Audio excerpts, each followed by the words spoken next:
2026, the year of the brain, a call to the most important mission of our lifetime. So that's why here we're naming it clearly. 2026 is the year of the brain.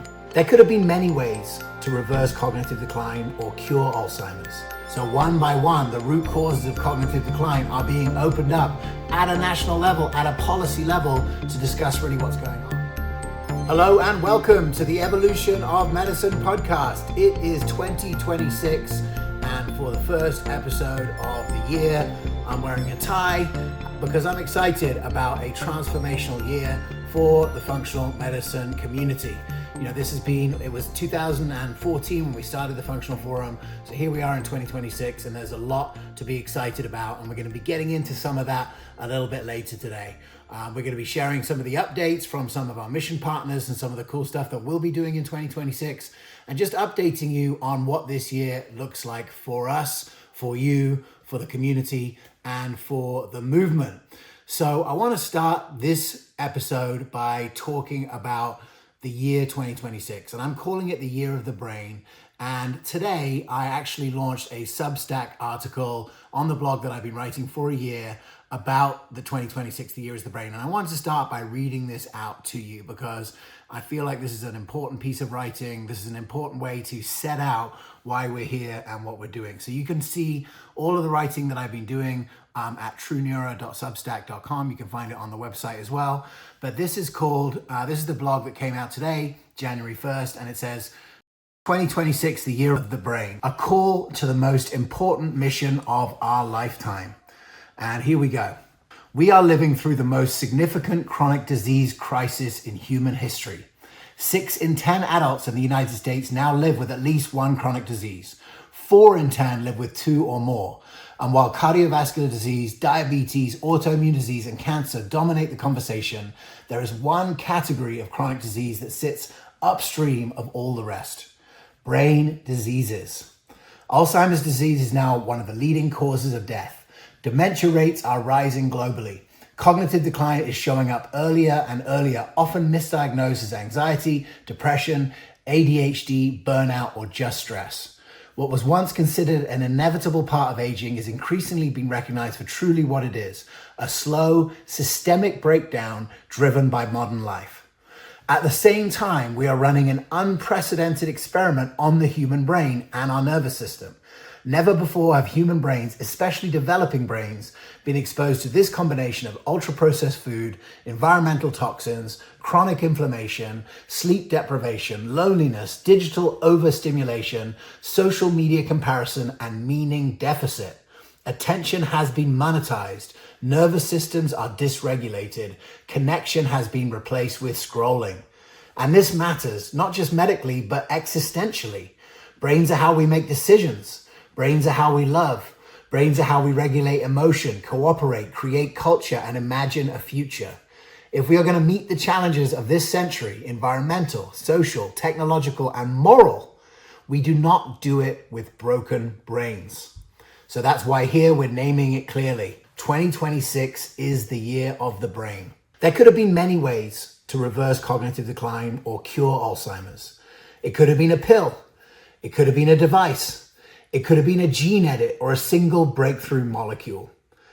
But what is emerging through real clinical outcomes, lived experience, and a growing body of research is something more demanding and more hopeful.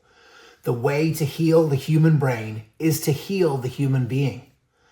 The approaches that actually reverse cognitive decline are grounded in the principles of functional and precision medicine: time, presence, and relationship, listening to the full story, helping people understand how their body and brain broke down over time, addressing root causes across metabolism, inflammation, toxicity, infection, hormones, trauma, sleep, movement, nutrition, and connection, and supporting people through overwhelm and helping them rediscover hope. This is not transactional medicine, it's relational medicine. A few weeks ago at A4M, Dr. Kat Toops, who's the lead investigator of the Avanthia trial, said something that stopped me in my tracks. She was speaking about a patient who had gone through the journey of reversing cognitive decline and came out the other side. And she said, "This is the best thing that I've ever done in my life." They would sell their house 10 times over to go through this journey again. Not because the journey is easy, but because reclaiming your mind changes everything. And here's the most important truth about it. There is a role for everyone in this mission. If you're a physician who feels burned out, constrained, or disillusioned by a system that doesn't allow real healing, this is your invitation to fall back in love with medicine. I wrote The Evolution of Medicine as a call to arms for doctors who knew there had to be a better way. Functional medicine offered a path not just to manage disease, but to understand it and to heal. Even if you're not a physician, you're not excluded. This model requires coaches, mentors, and guides. Every effective brain health program needs people who can walk alongside patients as they change their lives. If you're a pharmacist who wants to help people reduce medication burning, then deprescribing is essential work. If you're a dietitian or nutrition professional, then food is one of the most powerful levers we have in brain recovery and resilience. If you're a health professional of any kind, there is a place for you. And even if you're none of the above, you're still part of this. Because when someone loses their cognitive faculties, the costs ripple outward to families, communities, and systems already stretched to the breaking point. Caring for someone with Alzheimer's can give you Alzheimer's. Choosing to protect your brain health is not selfish, it's an act of responsibility. I've seen this personally. With my father, it was one thing to reverse the cognitive decline. It was another thing to sustain that reversal over time. What made the difference wasn't just protocols or labs, it was psychosocial health, connection, purpose, the will to live, the feeling of being needed and belonging. That's what gives healing longevity. If this mission is going to succeed, if 2026 truly becomes the year of the brain, we also need to be honest about what it will require. It will require learning together. No one has this fully figured out yet. Brain health is complex, non-linear, and deeply personal. The path forward is not rigid protocols or lone wolf heroics. It's adaptive teams, shared learning, and collective intelligence applied to healing. This is where something truly new is happening.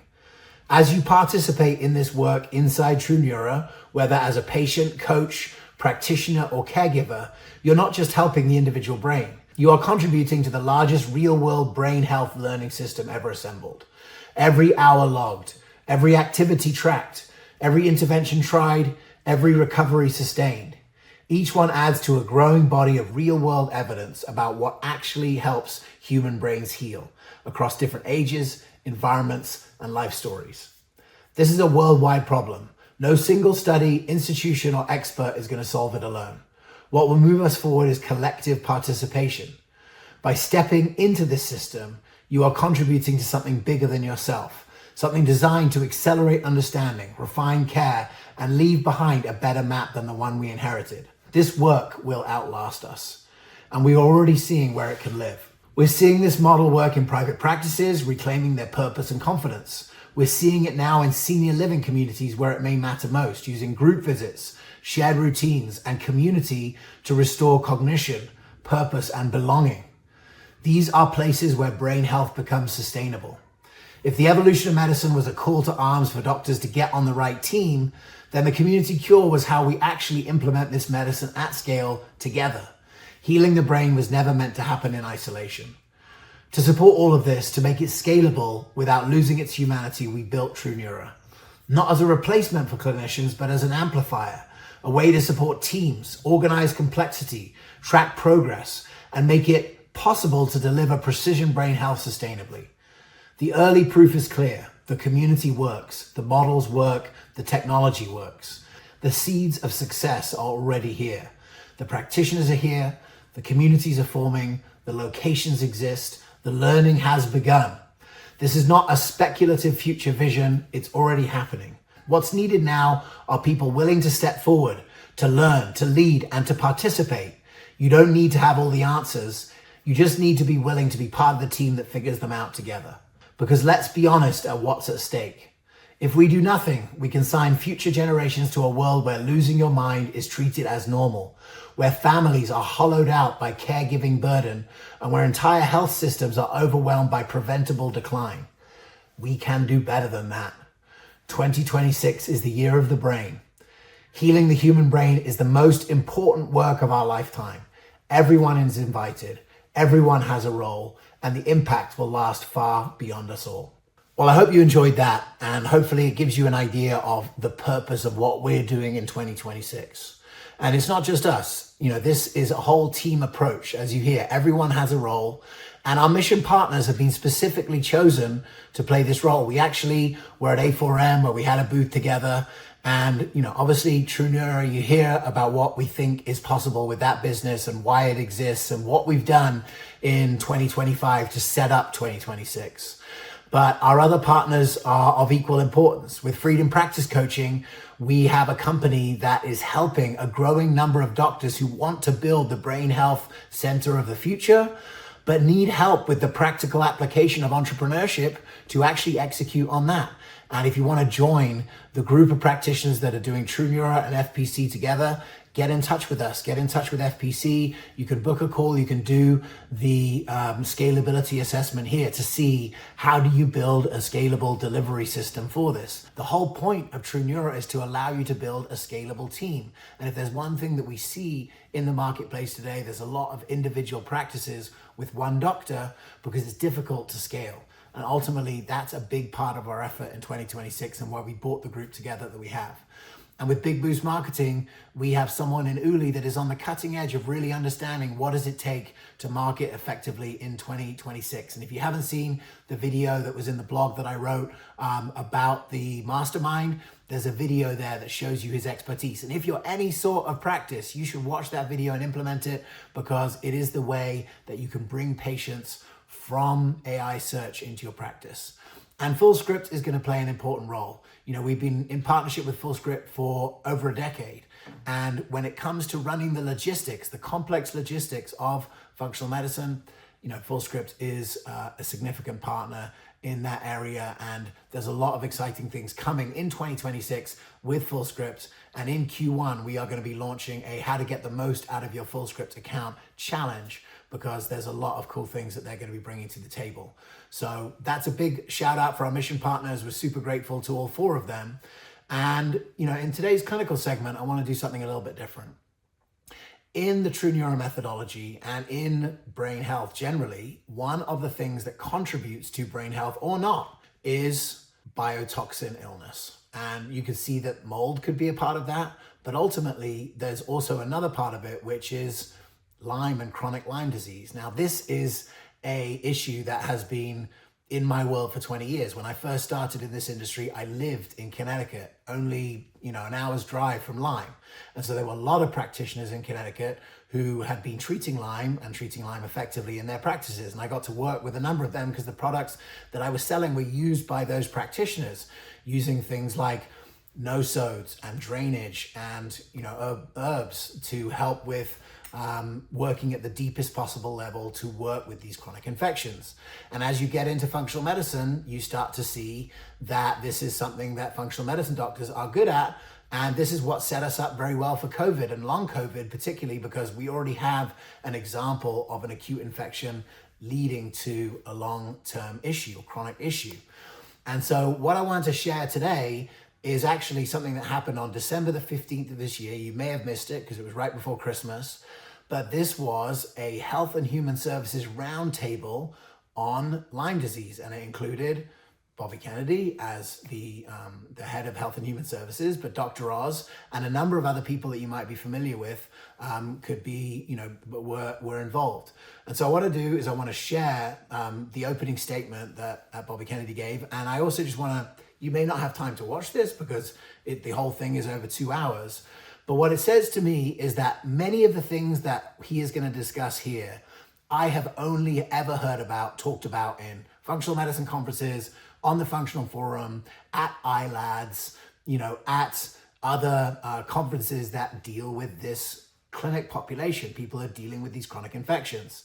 And ultimately, what's amazing to see is that if we're going to solve this, if 2026 is the year of the brain, and we're going to get to the root cause of healing the humans, we have to get at this area, because a large percentage of the people who have cognitive decline have some sort of biotoxin issue. And this is one of the areas that fits into that. So let's listen to a little bit of this beginning and tell me whether you're excited about this. My family has been directly affected by Lyme disease. I lived for 35 years in Bedford, New York, which is within the epicenter of Lyme disease. every member of my family has had Lyme disease. I got Lyme disease in about 1986 when it was still very, very difficult to even get it diagnosed. Luckily for me, I got the classic bullseye on my arm, and I was able to get antibiotic treatment that was successful. So I have not actually gotten sick from it. I had a son who that same year had Bell's palsy, so his face was paralyzed for almost a year. And you can imagine the heartache that caused a parent. I have another son who's had chronic Lyme disease and has gone through many of the periorations and the experience the kind of difficulties and the invisibility that patients who have suffered chronic Lyme disease all across this country have invariably suffered. It is an invisible illness. For many years, this agency had a deliberate policy to refuse to engage with the Lyme community. For many years, this organization had a deliberate policy not to engage with the Lyme community. The Lyme community exists. There are many people that I know in my world who have become advocates for it across the community. So there was a policy to not engage with the Lyme community. And there were top officials in this agency who were saying that Lyme disease did not exist, who would dismiss patients as the symptoms of psychosomatic and send Lyme disease patients to psychiatrists, which you can't imagine a worse combination. These are people who genuinely are ill and are directed to find a psychiatric problem that explains their symptoms. And I've, because of where I lived, I've known many, many people whose lives have been destroyed by this disease, who go to doctor after doctor after doctor, trying to find somebody who will treat it. And one of the problems is that none of the conventional tests that are administered by physicians' offices in this country, whether blood tests or MRIs, whatever test will not detect Lyme disease. And the physicians community, at least until recently, has not been well educated about it. I would say the functional medicine community has, the Lyme literate community, the environmental medicine community have all gone above and beyond. And I want to give a shout out to you as you're listening to this. If you're one of those physicians or practitioners that have gone deep to learn about this, because what you're seeing in your patients, deep bow. I think we've all felt that we're ahead of the science and all this, or certainly ahead of public perception.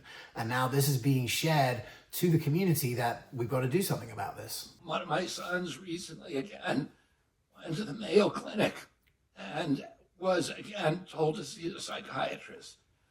And I can tell you this child does not need a psychiatrist. He needs help for his illness.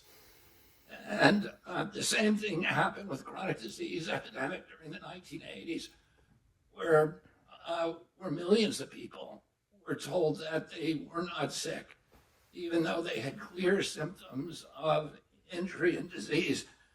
This agency, this day marks a milestone in this agency where we are recognizing that this is an illness. It's an illness that affects 35 million Americans. 35 million Americans, that's 1 in 10 Americans. There's been certain, guesses about how many people have been affected. COVID also, long COVID, which we had a consortium recently, also affects 35 million Americans, and many of the same things that have happened.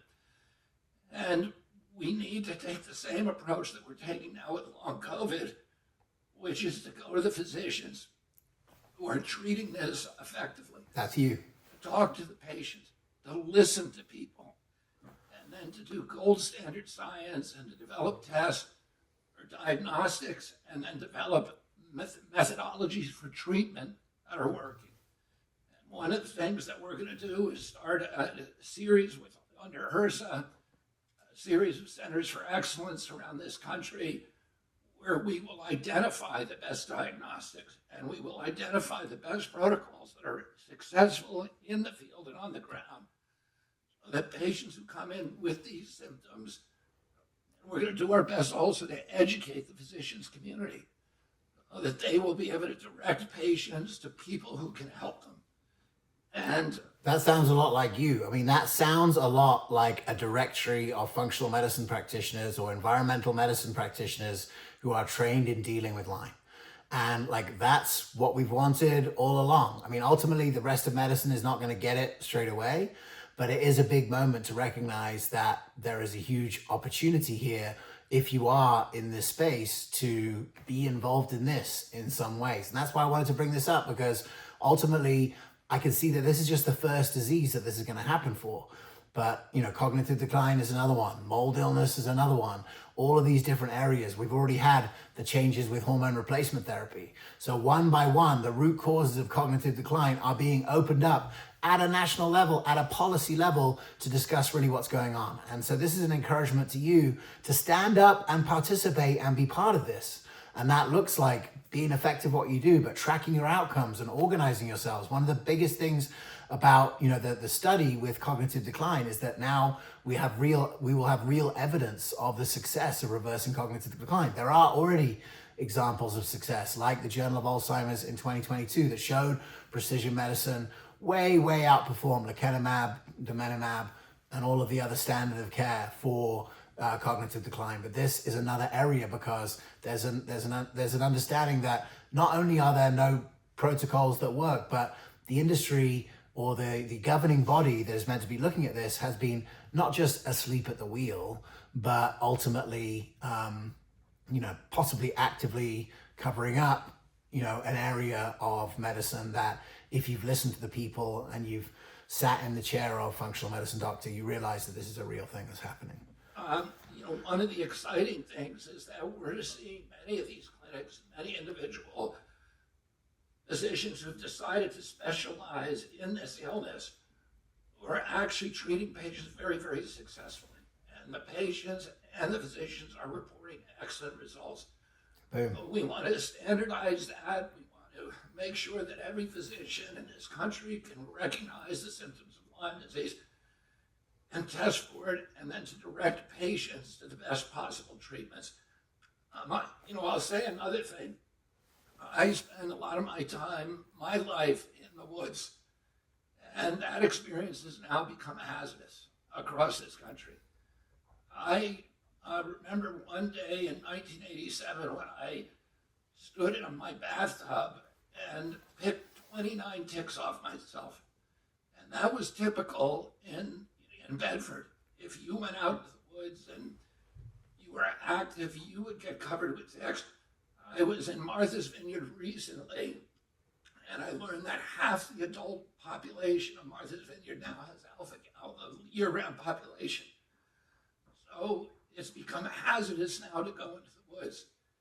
And the MAHA movement is trying to get children to be active, to get them to go out and stuff. There's a lot more there from Secretary Kennedy, but let's listen to a little bit of Dr. Oz. Now, when I was first coming up in the industry in the early 2010s, Dr. Oz was the place that you could go as a functional medicine doctor or as a practitioner. If you could get on the Dr. Oz show, you could actually talk about these kind of topics to a massive audience.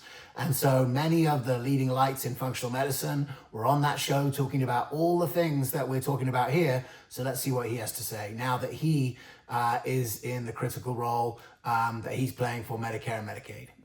First off, let me make it clear to all of you, if you didn't already realize it, that this sentinel event, this roundtable on Lyme, would never have happened if it wasn't for Secretary Kennedy sitting calmly next to me, not being so calm all the time, taking a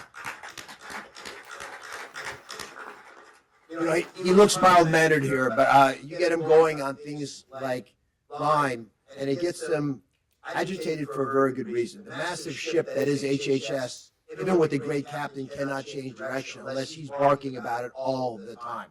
And I learned early on that when you mix medicine with politics, you know what you get? Politics. There's no medicine left. I learned this on the show when I began talking about chronic Lyme, and I've had many of the folks around this table, either around the show or I interviewed around it. Dr. Phillips and others have come and joined in with blue chip pedigree with great efforts to try to explain what's happening, they get no respect from academic centers frequently, but generally from the medical community. The question, why is that? There's a quote as you walked into this building from Hubert Humphrey. He says, the moral obligation of government to take care of those living in the shadows. And folks who suffer from chronic Lyme are indeed living in the shadows. Many of you have witnessed it. I certainly have. But when I began to recognize that the boards and the other groups that drive this process, and insurance companies, of course, are incentivized by these boards taking a strict stance with a limited amount of time for treatment, and thus forcing people into diagnoses that might not truly represent them, you begin to realize you need powerful allies to make change happen. The Cohens were friends of mine, and Alex actually was born at my hospital many years ago, not that many years ago, a few years ago. But she and Steve have been very supportive of this, but it takes people like that who appreciate this. But I'll tell you, going to those events, you realize there's a volcano of activity ready to erupt amongst people who are frustrated, angry that this has not been addressed. As Congressman Smith said, when you're talking to the wall, nothing happens. After a while, you realize that it's not an accident. There's an active desire not to hear the story get loud. And so we began looking into this a little bit at the instruction of Secretary Kennedy and noticed a few things. First off, in the chronic disease categories, especially with Lyme, there's a general short-circuiting of the system. So it becomes a condition that resembles other conditions. It makes it hard to put it into a bucket. So if Isn't that true with all of chronic illness and all of functional medicine, is that you can get the same symptoms from different causes? Think about cognitive decline, mold, Lyme, metabolic inflammation, hormones, all of those things can cause cognitive decline.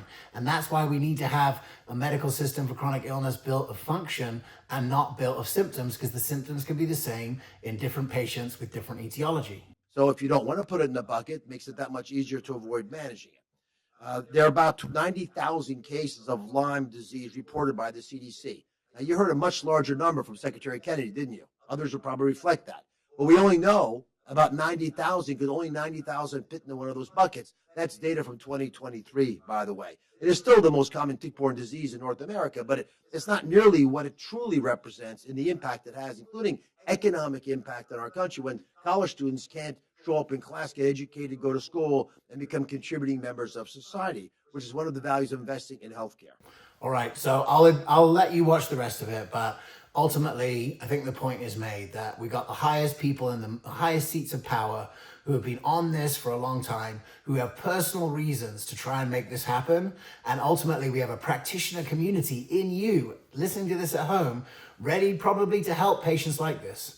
So I think it's a huge moment. I'm super excited. You know, if you look at 2026, think about some of the education events we have coming on. And maybe this is a good place, you know, for us to share. Some of the things that we'll be involved in this year, you know, Dr. Christine Burke is speaking at Cognition Fest from A4M. That's just in a couple of weeks from now in Orlando. That is the A4M's Brain Health Conference that they've been looking to put on once last year. Second, you know, the PLMI conference is all going to be about the brain in the 17th and 18th of April in Chicago. And there's an incredible lineup for that. I'll definitely be at that as well. And then the day before IFM annual conference down in San Diego, we'll be putting something together there. And then obviously you have, you know, in the environmental medicine, there's the Society of Environmental Medicine, there's the American Academy of Environmental Medicine that's happening in March.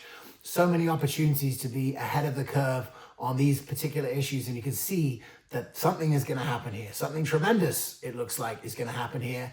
And this is an opportunity for the community to step up and play a part of it in your community, to be the leading clinic in your community at addressing these environmental issues. So this is the year. Hopefully you're as convinced as I am that 2026 is the year of the brain. If you would like to get involved in joining the True Neuro Mastermind, you get all of last year's content. You're going to get all of this year's content. We're going to be going over cases. It starts again for the 2026 season next week, but you could join anytime. If you go to trueneuro.com, book a demo, you can get on a call with one of our team and come about joining it. If you want to get on a concierge call, if you go to goevomed.com/concierge, you want to talk about your practice, what's going on, how you can set yourself up for success here. Think about how you can build a practice with multiple practitioners so that you can build the capacity to really make an impact in your community. This is it. This is the time. This is the moment. Don't sleep on it. There's a reason why you got all of this education and why you've been at this place at this time right now in history. And I hope that whatever your vision for the community transformation of medicine, whatever the vision for your practice and the role that you want to play in healthcare, we would love to help you amplify that. So welcome to 2026. It's going to be a great year. Thanks so much for tuning in, and we'll see you next time.